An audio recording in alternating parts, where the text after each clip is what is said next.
नमस्कार मित्रों, हमारा होम स्टडी पे आपका स्वागत है। आज का हमारा टॉपिक है संविधान सभा।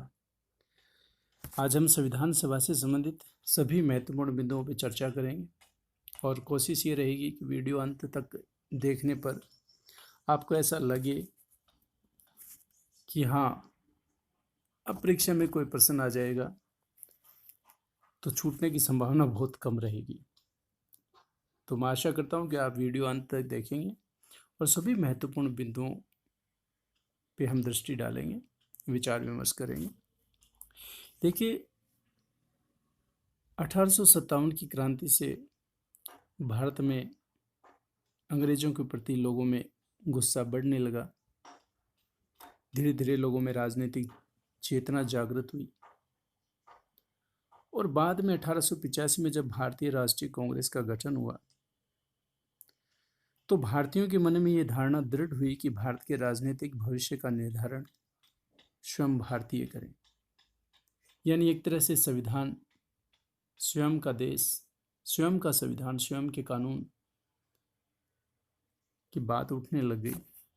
और इसके सबसे पहले जो सैद्धांतिक दर्शन हैं वो हमें स्वराज विधेयक में मिलते हैं, जो बाल गंगाधर तिलक जी के द्वारा 1895 में प्रस्तुत किया गया था। उनके निर्देशन में ये तैयार किया गया था। फिर 1922 में महात्मा गांधी जी ने भी संविधान सभा की मांग की और कहा कि भारत का भविष्य भारतीय स्वयं तय करेंगे, अर्थात भारत की जनता संप्रभुता को व्यक्त करने वाली होगी। यानी भारत का संविधान या भारत के लिए जो कानून बनाए जाएंगे वो भारतीयों के द्वारा बनाए जाएंगे।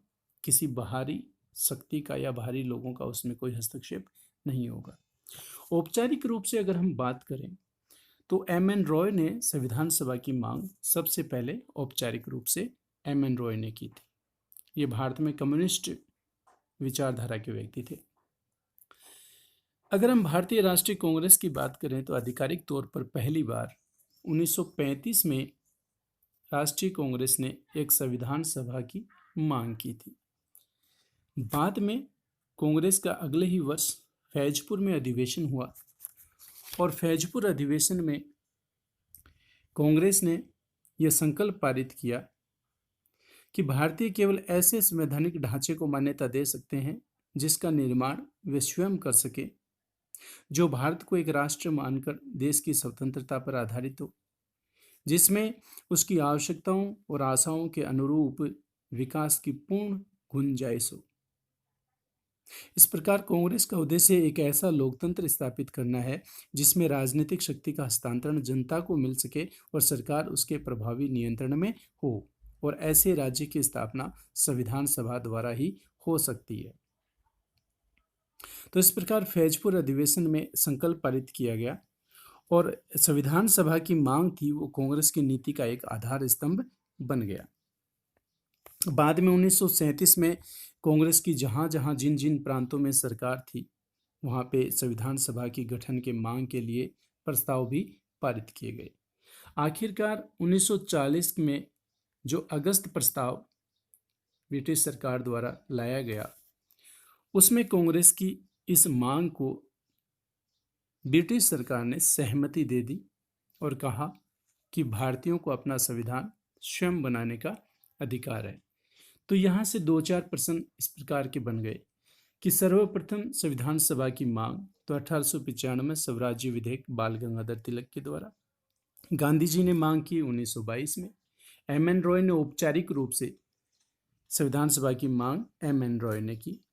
राष्ट्रीय कांग्रेस की अगर हम बात करें, भारतीय राष्ट्रीय कांग्रेस की आधिकारिक तौर पर सबसे पहले 1935 में, फिर 1936 के फैजपुर अधिवेशन में, फिर 1937 में अपनी सरकारों वाले सभी प्रांतों में प्रस्ताव पारित किया।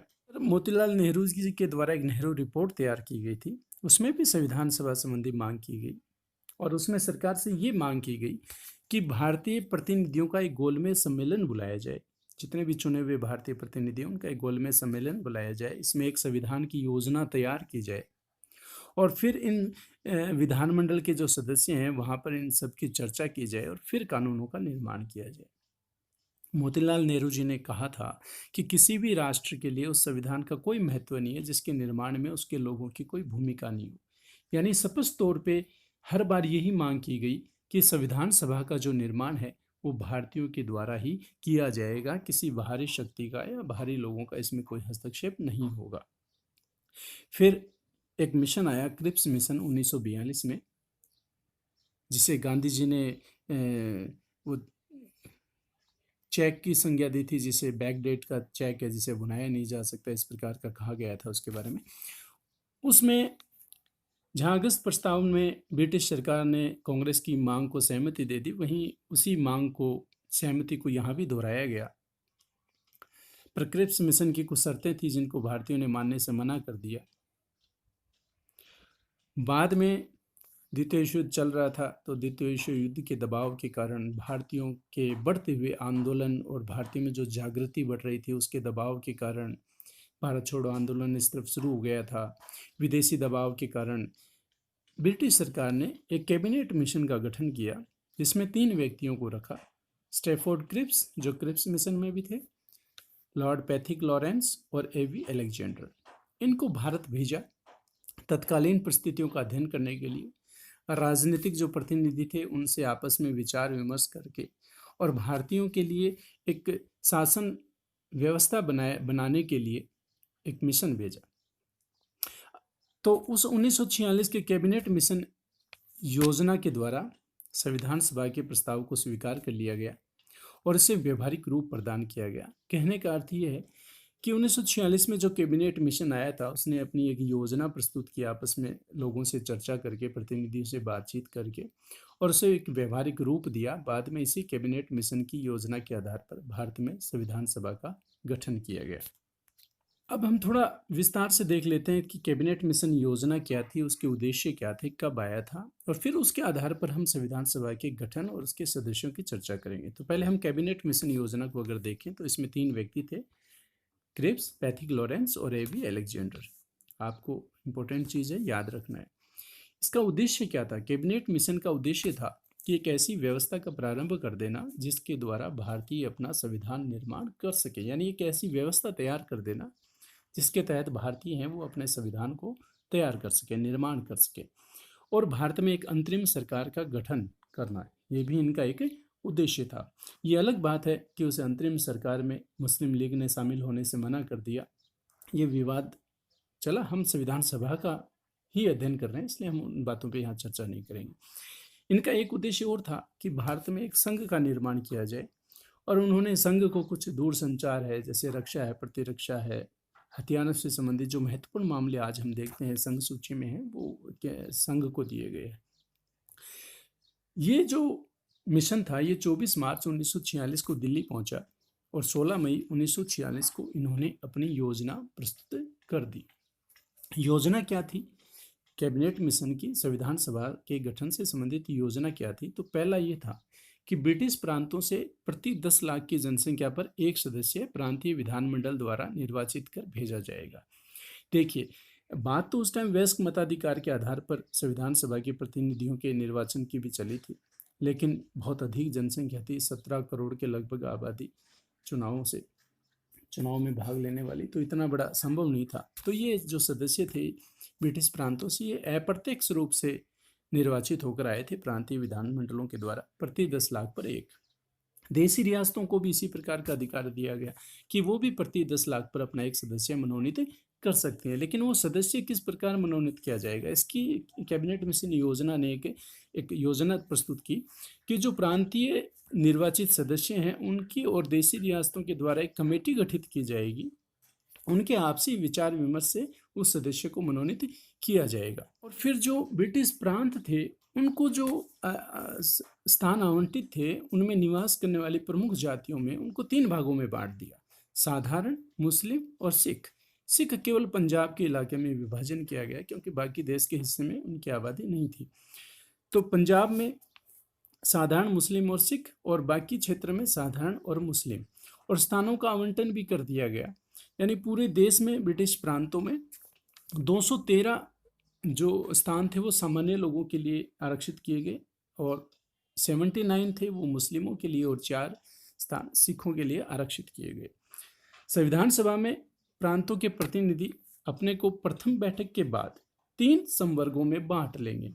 हिंदू बहुमत वाले, मुस्लिम बहुमत के उत्तर पश्चिमी इलाके के लोग और मुस्लिम बहुल उत्तर पूर्वी इलाके में बांटकर अलग अलग संविधानों का निर्माण करेंगे अपने अपने क्षेत्र के लिए और बाद में संघ के संविधान का निर्माण करेंगे। मुस्लिम लीग ने पहले विरोध किया, लेकिन यहाँ पर उनको एक अलग संविधान सभा की जो योजना थी वो दिख रही थी।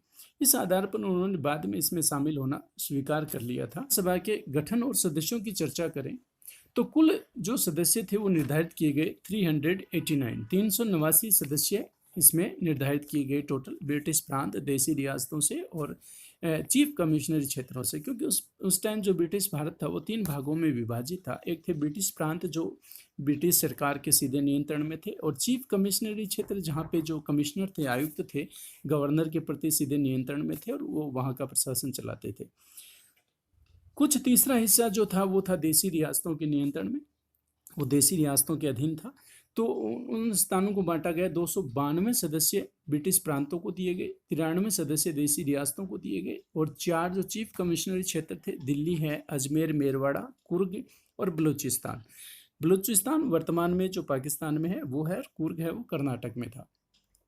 तो ये 4 क्षेत्र चीफ कमिश्नरी क्षेत्रों के इस प्रकार 389 कुल सदस्य चुने जाने थे। प्रांतों में सर्वाधिक सदस्य कौन से प्रांत से चुने जाने थे? तो संयुक्त प्रांत से 55 सदस्य सर्वाधिक थे। देसी रियासतों में सर्वाधिक सदस्य मैसूर से थे। जुलाई 1946 में कैबिनेट मिशन की योजना के अनुसार प्रांतों में चुनाव हुए और 292 जो प्रांतों के क्षेत्र थे उनमें से कांग्रेस को 208, मुस्लिम लीग को 73 और अन्य को 15 स्थान मिले, जिनमें से निर्दलियों को 8 मिले। फिर 3 जून 1947 को माउंटबेटन योजना आई, जिसे मनबांटन योजना भी कहा जाता है। इसमें भारत और पाकिस्तान के विभाजन की बात थी। तो अब क्योंकि इससे पूर्व पाकिस्तान के लिए जिन्ना ने सीधी कार्रवाई भी की थी, तो उन सबसे ब्रिटिश सरकार तो स्वयं चाहती थी कि भारत का विभाजन कर दिया जाए। उन्हें पाकिस्तान के लिए एक पृथक संविधान सभा का गठन कर दिया गया और कुछ प्रांतों के प्रतिनिधियों की संविधान सभा से सदस्यता समाप्त हो गई। 15 अगस्त 1947 को कुल सदस्य संख्या 324 रह गई, जिसमें प्रांतों से 235 और रियासतों से 89 सदस्य बाकी रह गए। बाद में अक्टूबर 1947 में जब सारी जगह पे चुनाव हो गए, कुछ देसी रियासतों का एकीकरण हो गया, इसके फलस्वरूप सभी की सदस्य संख्या थी वो घटकर 299 रह गई। यानी अंत में जब संविधान स्वीकृत हुआ, अंगीकृत किया गया, जब अंत में संविधान सभा में हस्ताक्षर किए गए थे, तब 299 कुल संविधान सभा में सदस्य थे, जिनमें से 229 प्रांतों से और 70 देसी रियासतों से थे। अब देखिए, हम संविधान सभा की बैठक और संविधान सभा के सत्रों के बारे में चर्चा करेंगे। तो संविधान सभा की जो बैठक थी वो प्रथम बैठक 9 दिसंबर 1946 को हुई और कॉन्स्टिट्यूशन हॉल में हुई, नई दिल्ली में, जिसको वर्तमान में संसद का केंद्रीय कक्ष कहते हैं। देखिए, जब प्रथम बैठक शुरुआत हुई तो भारत के लिए एक बड़ा गौरव का क्षण था। सर्वप्रथम कृपलानी जो थे उन्होंने मंच को संभाला और विदेशों से, विदेशी सरकारों से जो सद्भावना संदेश, शुभकामनाएं आई थी उनको पढ़ के सुनाया। हॉल को बहुत अच्छे तरीके से सजाया गया और बताया जाता है कि इसका लाइव प्रसारण, सीधा शब्दों के माध्यम से सीधा प्रसारण ऑल इंडिया रेडियो पे भी किया गया। तो कॉन्स्टिट्यूशन हॉल संसद का जो केंद्रीय कक्ष है, वर्तमान में यहाँ पे प्रथम बैठक की शुरुआत हुई। जेपी कृपलानी ने सच्चिदानंद सिन्हा जो सबसे वरिष्ठ सदस्य थे उनके परिचय के साथ कार्रवाई को शुरू किया और कुल 207 सदस्यों ने भाग लिया, जिनमें से 9 महिलाएं थी। मुस्लिम लीग और देसी रियासतों के प्रतिनिधि इसमें शामिल नहीं है। मुस्लिम लीग तो वैसे ही विरोध में थी और देसी रियासतों के मन में भी ये संशय था, क्योंकि वहाँ पे उनको ये अधिकार दिया गया था कि वो भारत में शामिल हो सकते हैं या पाकिस्तान में शामिल हो सकते हैं या फिर वो अपना स्वतंत्र भी रह सकते हैं, तो वो अपना निर्णय नहीं कर पाए थे। इस प्रकार देसी रियासतों के प्रतिनिधि भी इसमें शामिल नहीं हुए। यहाँ पे अस्थायी अध्यक्ष डॉक्टर सच्चिदानंद सिन्हा जी को अस्थायी अध्यक्ष चुन लिया गया। सभी लोगों ने परिचय पत्र अपने प्रस्तुत किए और रजिस्टर में हस्ताक्षर किए और पहले दिन की यही कार्यवाही हुई। दूसरी बैठक हुई 11 दिसंबर 1946 को। इसमें डॉक्टर राजेंद्र प्रसाद थे, उनको स्थायी अध्यक्ष चुन लिया गया और HC मुखर्जी को उपाध्यक्ष चुन लिया गया और संवैधानिक सलाहकार BN राव संविधान के विशेषज्ञ थे, इनको संवैधानिक सलाहकार चुना गया। तीसरी बैठक 13 दिसंबर 1946 को हुई। आप सब परिचित हैं, नेहरू जी के द्वारा उद्देश्य संकल्प प्रस्तुत किए गए, जिनको 22 दिसंबर 1946 को उद्देश्य संकल्प प्रस्ताव को पारित कर दिया गया और उसी के आधार पर हमारे देश के संविधान का निर्माण हुआ। इस तरफ अगर आप देखेंगे तो मैंने संविधान सभा के सत्र बता रखे हैं, 11 कुल 11 सत्र हुए थे। नीचे डिस्क्रिप्शन में इसकी PDF भी डाल दूंगा, तो वहाँ से आप सेव करके भी आप देख सकते हैं। देखिए 11 सत्र हुए थे। 24 जनवरी 1950 को अंतिम बार संविधान सभा समवेत हुई, जब सदस्यों ने भारत के संविधान पर अपने हस्ताक्षर किए। कई दफ़ा क्या होता है, ये जो अंतिम बैठक होती है इसे भी एक सत्र मान लिया जाता है, तो तब सत्रों की संख्या हो जाती है 12। अगर परीक्षा में देखो 11 है तो आपको 11 करना है, अगर परीक्षा में 12 भी ऑप्शन है तो आपको 12 वाला टिक करना है, क्योंकि अंतिम बैठक को भी एक सत्र मान लिया जाता है। तो इस प्रकार कन्फ्यूजन बिल्कुल नहीं होना है, जहाँ पे 11 है वो 12 नहीं हो, वहाँ पे 11 करना है, जहाँ पे 12 वहाँ पे आपको 12 करना है। संविधान सभा की महत्वपूर्ण समितियां और उनके अध्यक्ष। अब संविधान निर्माण के कार्य तो शुरू हो गए, लेकिन जब राजेंद्र प्रसाद को स्थायी अध्यक्ष बनाया गया तो नियमों और संचालन समिति एक समिति का गठन किया गया और कार्य संचालन संबंधी जो समिति थी और उसमें जो सदस्य थे उन्होंने कुछ समितियों की स्थापना की। तो उन समितियों का जो वर्णन है वो आपको इस तरफ दिख रहा है। ये महत्वपूर्ण समितियां थी। प्रक्रिया विषयक नियमों संबंधी समिति राजेंद्र प्रसाद, संचालन समिति राजेंद्र प्रसाद, वित्त एवं स्टाफ समिति राजेंद्र प्रसाद, प्रत्यय पत्र संबंधी समिति अलादी कृष्ण स्वामी। ये एक फैक्ट है, ये आपको ध्यान से देख लेना, याद कर लेना। इस तरफ अगर हम देखें तो मैंने प्रारूप समिति के बारे में बता रखा है। ये संविधान सभा की सबसे महत्वपूर्ण समिति थी। प्रारूप समिति में 7 सदस्य थे। परीक्षाओं में प्रश्न आ जाता है कितने सदस्य थे, तो कुल तो सदस्य 9 हुए थे इसमें शामिल, लेकिन स्थान 7 थे। तो इनके अध्यक्ष थे डॉक्टर BR अम्बेडकर और अन्य सदस्यों के नाम मैं बोल के बता दूं तो अलादी कृष्णा स्वामी अय्यर, N गोपाल स्वामी अय्यर, कन्हैया लाल माणक्य लाल मुंशी, N माधवराव, ये BL मित्र के स्थान पर शामिल हुए थे। TT कृष्णामाचार, ये DP खेतान की मृत्यु हो गई थी तो उनके स्थान पर शामिल किए गए थे, और मोहम्मद सादुल्ला। इस प्रकार प्रारूप समिति का गठन है वो 29 अगस्त 1947 को किया गया। तो देखिए कुल आदमी तो हो गए 9, पर सदस्य अध्यक्ष समेत 7 थे। प्रारूप समिति का काम था, ड्राफ्टिंग कमेटी कहते हैं इसको, मसौदा समिति भी कहते हैं। इसका काम था संविधान का एक प्रारूप तैयार करके देना। तो इन्होंने प्रथम प्रारूप था वो फरवरी 1948 में तैयार करके दिया, उस पर 8 महीने के लगभग चर्चा हुई, और दूसरा प्रारूप अक्टूबर 1948 में इन्होंने मुद्रित करके अध्यक्ष को सौंप दिया। प्रारूप समिति की जो चर्चा के दौरान 7,635 कुल संशोधन रखे गए संविधान सभा में, उनमें से 2,473 पे चर्चा हुई और उनका निपटारा किया गया। तो इस सेक्शन में आप इन जो महत्वपूर्ण समितियां हैं इनके अध्यक्षों को आप जरूर याद रखिए, और प्रारूप समिति के बारे में बहुत बार प्रश्न रिपीट होता है, तो आप इनके अध्यक्ष, सदस्य, प्रथम प्रारूप कब, दूसरा प्रारूप कब किया, कितने संशोधन आए, गठन कब किया गया। अब संविधान के निर्माण की प्रक्रिया के बारे में हम अध्ययन करेंगे, बहुत इंपॉर्टेंट है। सिविल सर्विसेज परीक्षाओं में जो बड़ी परीक्षाएं होती है, लिखित परीक्षाएं होती है, इनमें कि संविधान निर्माण की प्रक्रिया के दौरान किन सिद्धांतों को अपनाया गया। तो 2 सिद्धांतों को अपनाया गया। ग्रैनविल जो ऑस्टिन है, उन्होंने भारतीय संविधान के निर्माण की प्रक्रिया को श्रेष्ठतम बताया। उन्होंने कहा कि ये श्रेष्ठ प्रक्रिया अपनाएगी। तो 2 सिद्धांत इसमें अपनाए गए। पहला सहमति से निर्णय और दूसरा समायोजन के सिद्धांत। सहमति से निर्णय का मतलब है कि किसी चीज पर अगर वाद विवाद होता था तो उसमें बहुमत से निर्णय नहीं किया गया। वाद विवाद और विचार विमर्श के बाद आपसी सहमति, सर्वसम्मति बनाई गई और फिर उस चीज पे निर्णय लिया गया। यानी बहुमत के स्थान पर सहमति से सर्वसम्मति बनाई गई, विचार विमर्श हुआ, वाद विवाद हुआ और अंततः सहमति पे पहुंच गए। ऑस्टिन के अनुसार ये जो सहमति से निर्णय लेने के पीछे जो वजह थी वो ये थी, पूरी सभा में एकता का वातावरण, आदर्शवादिता और राष्ट्रीय भावना और कुछ उद्देश्यों को लेकर जो चल रहे थे, उन सब के कारण सर्वसम्मति बनना लाजमी था। समायोजन के सिद्धांत, यानी सभा ने दो विरोधी तत्वों में समन्वय हेतु आदर्शवादी या सैद्धांतिक दृष्टिकोण के स्थान पर व्यवहारिक दृष्टिकोण को अपनाया। यानी विरोधी तत्वों में समायोजन किया गया। जैसे बहुत से विरोधी तत्व थे, गणतंत्र के साथ साथ राष्ट्रमंडल का सदस्य होना, संप्रभुता पे सवाल खड़े होते हैं कि गणतंत्र में तो मुखिया निर्वाचित होता है, जबकि राष्ट्रमंडल में ब्रिटेन की जो रानी होती है वो उसकी मुखिया होती है। लेकिन ऐसे मामलों में समायोजन का सिद्धांत अपनाया गया। एकात्मक और संघात्मक व्यवस्था में भी समायोजन किया गया। तो इस प्रकार दो सिद्धांतों को भारतीय संविधान निर्माण की प्रक्रिया के दौरान अपनाया गया, सहमति से निर्णय और समायोजन के सिद्धांत। अब हम कुछ फैक्ट का अध्ययन कर लेते हैं जिनसे संबंधित परीक्षाओं में प्रश्न लगातार रिपीट होते हैं। तो संविधान निर्माण में 2 वर्ष 11 माह और 18 दिन का समय लगा। 11 सत्र थे, 3 वाचन हुए। आगे मैं बताऊंगा कब से कब तक हुए। लगभग 65 लाख रुपए खर्च हुए। कुल 11 सत्र हुए। अंतिम बैठक को सत्र माना जाता है तब 12 सत्र हुए और 165 दिन कार्रवाई चली।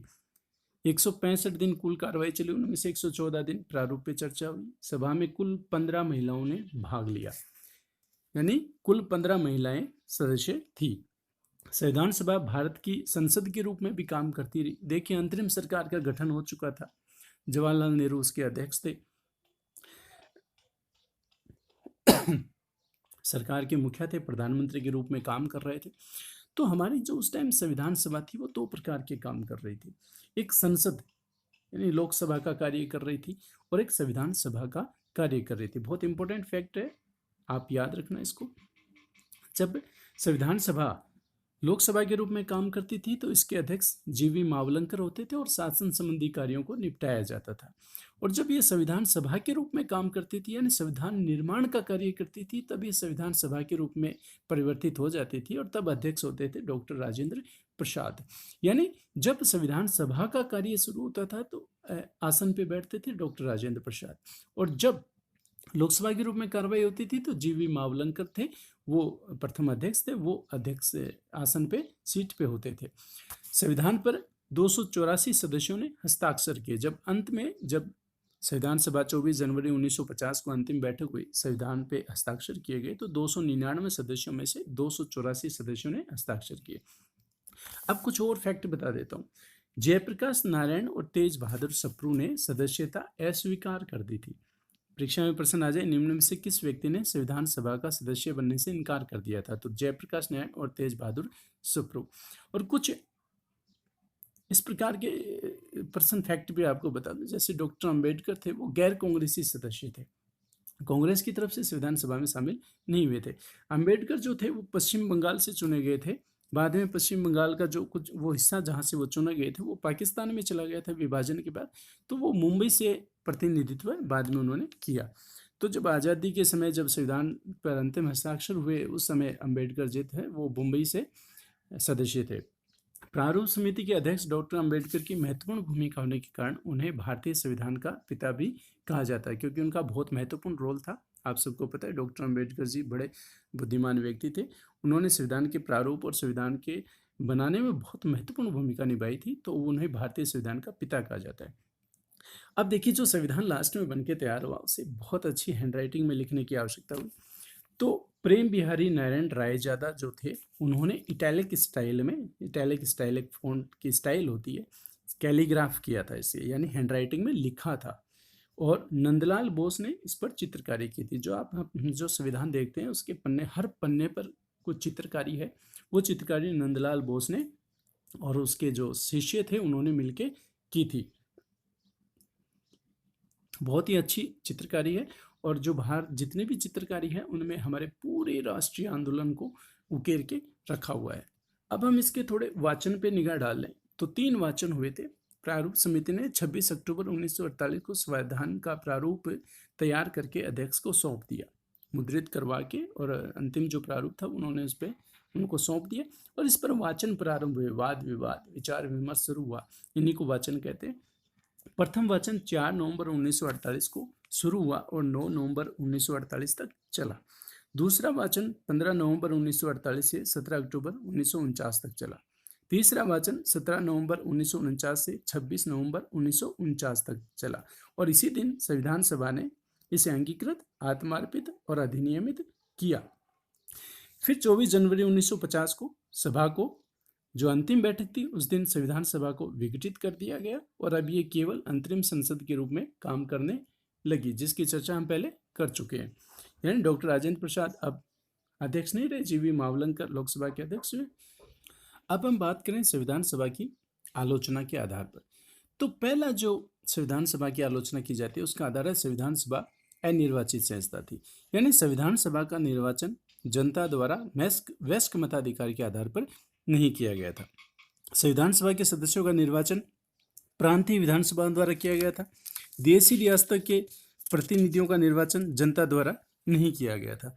तो आलोचकों ने यह आलोचना की कि संविधान सभा थी वो अनिर्वाचित संस्था थी और संविधान की वैधता पर प्रश्न चिन्ह लगाया। लेकिन आलोचकों की यह आलोचना निराधार है, क्योंकि तत्कालीन परिस्थितियों में जनता द्वारा प्रत्यक्ष निर्वाचन के आधार पर संविधान सभा का गठन संभव नहीं था। जनमत संग्रह की जो मांग है ये अव्यवहारिक और जटिल कार्य था, क्योंकि 17 करोड़ मतदाताओं द्वारा जनमत संग्रह से लोकप्रिय अनुज्ञप्ति प्राप्त करने का सुझाव नितांत गलत था। तो जनता द्वारा निर्वाचित संविधान और तत्कालीन मौजूदा संविधान सभा में कोई अंतर नहीं होता। प्रथम आम चुनाव में जनता ने संविधान सभा के सभी सदस्यों को निर्वाचित किया था, यानी सभी सदस्य चुनाव जीतकर आ गए थे। तो उससे हमें ये बिल्कुल विश्वास हो जाता है कि जनता का उनमें विश्वास था। तो ये निराधार है। दूसरी आलोचना की जाती है सभा की संप्रभुता के आधार पर, यानी ये कैबिनेट मिशन योजना के अधीन अस्तित्व में आने के कारण एक संप्रभु संस्था इसको नहीं माना जाता। आलोचक कहते हैं कि ये संप्रभु संस्था नहीं थी, लेकिन संविधान सभा के अधिकांश सदस्यों ने संविधान सभा की संप्रभुता पर बल दिया है। संविधान सभा ने अपनी प्रभुता को प्रदर्शित करने के लिए पारित किए गए प्रस्तावों में स्पष्ट किया है कि ब्रिटिश सरकार या अन्य किसी सत्ता के आदेश से संविधान सभा का विघटन नहीं होगा। संविधान सभा के स्वयं 2/3 बहुमत से प्रस्ताव पारित करने के बाद ही भंग होगी। तो इस प्रकार संविधान सभा ने पूर्ण प्रभुता से कार्य करते हुए सभा के संचालन की पूर्ण शक्ति अपने निर्वाचित सभापति को दे दी। तो ये निराधार है कि ये संप्रभु संस्था नहीं थी। जवाहरलाल नेहरू जी ने भी संविधान सभा की संप्रभुता की पुष्टि करते हुए लिखा है कि राजकीय सरकारें राजकीय पत्रों से पैदा नहीं होती, वास्तव में वे जनता की इच्छा की अभिव्यक्ति होती है। हम यहाँ आज इसलिए एकत्रित हो पाए हैं क्योंकि हमारे पीछे जनता की शक्ति है। जहाँ तक जनता कोई दल या वर्ग नहीं वरन समूची जनता चाहेगी, वहां तक हम यहाँ रहेंगे। तो इस प्रकार ये आलोचना भी निराधार है। तीसरी है प्रतिनिधित्व से संबंधित जो आलोचना है। आलोचक इसे प्रतिनिधि संस्था नहीं मानते। देखिए, इसमें लॉर्ड साइमन के मतानुसार यह एक हिंदुओं की संस्था थी। तो लॉर्ड साइमन ने आरोप लगाया कि यह एक हिंदुओं की संस्था है। आलोचकों ने संविधान सभा में कांग्रेस दल की प्रधानता का भी आरोप लगाया है। तो इस प्रकार उन्होंने कहा कि ये जनता का प्रतिनिधित्व, समस्त वर्गों का प्रतिनिधित्व नहीं करती। किंतु उक्त आरोप है ये निराधार है, क्योंकि तत्कालीन भारतीय राजनीति के सर्वाधिक प्रमुख राजनीतिक दल कांग्रेस ने संविधान सभा को अधिकाधिक प्रतिनिधि स्वरूप प्रदान करने के लिए प्रत्येक संभव चेष्टा की थी। सबसे ज्यादा सीट भी यही जीत के आए थे, तो लोगों ने इनको चुन के भेजा था। तो एक तरह से प्रतिनिधित्व वाली आलोचना ये भी गलत है। अब अगली आलोचना की जाती है कि ये वकीलों का स्वर्ग है, क्योंकि कानून के विशेषज्ञों का इसमें बहुमत था, इसलिए इनकी बहुलता के कारण इसे वकीलों का स्वर्ग भी कहा जाता है। माना है कि संविधान विशेषज्ञ इसमें ज्यादा थे, लेकिन संविधान सभा में विधि विशेषज्ञों की उपस्थिति संविधान निर्माण में सहायक रही। भारतीय संविधान के प्रत्येक पक्ष का निर्माण करते समय संवैधानिक विधि और विधिक विविध प्रावधानों के विभिन्न पक्षों का सूक्ष्म और तकनीकी विश्लेषण किया गया। प्रत्येक पक्ष पर पेशेवर विशेषज्ञ की दृष्टि से नहीं वरन सामान्य व्यक्ति के कल्याण की दृष्टि से विचार विमर्श किया गया। तो ये वकील जो थे अधिक संख्या में होना हमारे लिए फायदेमंद रहा। ये जो वकीलों का स्वर्ग है ये सर आइवर जेनिंग्स का कथन है, उन्होंने कहा था। अब हम थोड़ा सा राजस्थान और संविधान सभा को देख लेते हैं। तो राजस्थान से 11 सदस्य संविधान सभा में गए थे और एक सदस्य अजमेर मेरवाड़ा से। तो इस प्रकार कुल 12 सदस्य संविधान सभा में राजस्थान से शामिल हुए थे। तो फ्रेंड्स, ये थी संविधान सभा का गठन प्रक्रिया और मांग संबंधी महत्वपूर्ण बातें। Thank you. Subscribe Kumar home study. Thank you.